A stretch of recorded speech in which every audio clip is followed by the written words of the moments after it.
হামে আক্রান্ত হয়ে মৃত্যুবরণ করা ৩৫২ শিশুর প্রত্যেক পরিবারকে ২ কোটি টাকা করে ক্ষতিপূরণ দেওয়ার নির্দেশ চেয়ে হাইকোর্টে রিট দায়ের করা হয়েছে। রোববার সুপ্রিম কোর্টের আইনজীবী ব্যারিস্টার হুমায়ুন কবির পল্লব জনস্বার্থে এ রিট দায়ের করেন। রিটে স্বাস্থ্য সচিবসহ সংশ্লিষ্টদের বিবাদী করা হয়েছে।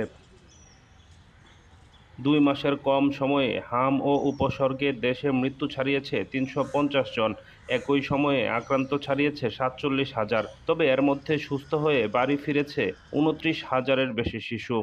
গত ১৫ মার্চ থেকে স্বাস্থ্য অধিদপ্তরের হাম সংক্রান্ত নিয়মিত প্রতিবেদন থেকে এ তথ্য জানা যায়।